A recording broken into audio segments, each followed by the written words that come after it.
Hello students. In this class, we will discuss the most important questions of our next chapter which is heredity and evolution. Heredity क्या होता है? Heredity का meaning क्या होता है? Heredity मतलब how traits. Heredity means how traits pass from parents to offspring. इस traits कैसे पेरेंट से ऑफ स्प्रिंग तक पास होता है उसको हेरिडिटी कहते हैं. और इवोल्यूशन क्या है? इवोल्यूशन मतलब ग्रेजुअल चेंजेस, जो कि generation by generation gradual changes जो होता है स्पीसीज में उसको इवोल्यूशन कहते हैं. तो ये हो गया हमारा हेरिडिटी और इवोल्यूशन चैप्टर ने. तो इसका पहला क्वेश्चन है, what are acquired traits and inherited traits. तो ट्रेट्स जो होता है वो दो टाइप्स का होता है, एक्वायर्ड ट्रेट्स और इनहेरिटेड ट्रेट्स. तो इनहेरिटेड ट्रेट्स जो होता है जो पेरेंट्स से ऑफ स्प्रिंग में आता है. इनहेरिटेड ट्रेट्स पेरेंट्स से ऑफ स्प्रिंग में आता है जीन्स के मदद से. तो ये जो इनहेरिटेड ट्रेट्स होता है वो टिल बर्थ से ही ऑफ स्प्रिंग में दिखता है, क्योंकि वो पेरेंट्स से ऑफ स्प्रिंग में ट्रांसफ़र होता है जीन्स के हेल्प से. तो इनहेरिटेड ट्रेट्स का जो एग्जांपल होगा वो होगा आई कलर हो जाएगा, हाइट हो जाएगा. और एक्वायर्ड ट्रेट्स क्या होता है?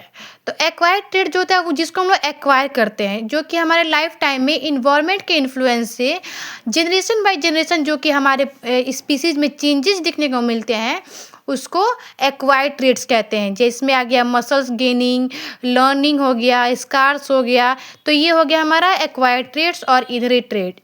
तो ये हमारा पहला क्वेश्चन कंप्लीट हो गया. नेक्स्ट क्वेश्चन है, how do Mendel's experiment so that traits में बी डोमिनेंट और रेसेसिव. मेंडल का एक्सपेरिमेंट ये कैसे बताता है कि ट्रेट्स डोमिनेंट है या रेसेसिव है. तो मेंडल जो थे वो मोनोहाइब्रिड एक्सपेरिमेंट किए थे जिससे जिस एक्सपेरिमेंट के रिजल्ट से जो F1 जनरेशन आया उसमें मेंडल को पता चला कि ट्रेट्स जो होता है वो डोमिनेंट होता है और रेसेसिव होता है. डोमिनेंट मतलब अगर हम लोग टॉल को लेते हैं तो दोनों अगर कैपिटल टी आएगा तो वो डोमिनेंट होगा. अगर दोनों ये स्मॉल टी आएगा तो वो रेसेसिव होगा. अगर एक स्मॉल और एक कैपिटल हुआ तो वो भी डोमिनेंट में ही आता है. तो इसका अगर हम लोग F1 क्रॉस करते हैं तो इसका रेशियो हो जाता है tall is to dominant is to recessive, या टॉल इज टू ड्वार्फ का जो रेशियो होता है वो 3:1 होता है. ओके. क्वेश्चन नंबर थर्ड जो है, how do Mendel experiment shows that traits are inherited independently. मतलब मेंडल का जो एक्सपेरिमेंट है वो कैसे बताता है कि ट्रेट्स जो है वो इनहेरिट होता है, मतलब पेरेंट्स ऑफ स्प्रिंग में आता है इंडिपेंडेंटली. तो ये इसको आप लोग एक्सपेरिमेंट के हिसाब से F1 जनरेशन, F2 जनरेशन इसको आप लोग एक्सप्लेन करके लिखेंगे. नेक्स्ट क्वेश्चन नंबर 4 जो है, how is the sex of the child determined in human beings. Human beings में चाइल्ड जो बर्थ होता है उसका सेक्स कैसे डिटरमाइन होता है. तो ये जब जाइगोट बनता है उसी टाइम ये डिटरमाइन होता है. ह्यूमन बींग में क्या होता है, एक एक्स होता है और एक वाई होता है. तो एक्स जो जीन है होता है वो गर्ल्स के लिए होता है और वाई जो होता है वो बॉयज़ के लिए होता है. तो फीमेल्स के पास तो दोनों एक्स ही होता है, मतलब और मेल्स के बाद ये पास एक एक्स होता है और एक वाई होता है. मतलब जो ऑफ स्प्रिंग होगा वो बॉय होगा या गर्ल होगा ये मेल पे डिपेंड करता है. अगर मेल का और फीमेल का दोनों एक्स मिलता है तो वो गर्ल चाइल्ड होगी. अगर मेल का वाई मिलता है और फीमेल का एक्स मिलता है तो वो बॉय चाइल्ड होगा. इसका मतलब सेक्स डिटर्मिनेशन टोटली डिपेंडेंट होता है कि मेल्स का कौन सा जीन आ रहा है, एक्स आ रहा है या वाई आ रहा है. तो ऐसे सेक्स डिटरमाइन होता है. ठीक है. Differentiate between acquired and inherited traits. तो एक्वायर्ड ट्रेट्स और इनहेरिटेड ट्रेट्स का जो डिफिनेशन मैंने क्वेश्चन नंबर 1 में बताया उसी तरह उसको डिफ्रेंशिएट कर देंगे. मतलब एक्वायर्ड ट्रेट जो होता है जो हम लोग जो स्पीसीज एक्वायर करते हैं इन्वायरमेंट के इन्फ्लुएंस से, जनरेशन के इन्फ्लुएंस से. इनहेरिटेड जो होता है जो हमारे पेरेंट्स से हमारे ऑफ स्प्रिंग्स में आता है. तो एक इनहेरिटेड जो होता है वो टिल बर्थ से ही होता है. एक्वायर्ड जो होता है बर्थ होने के बाद होता है.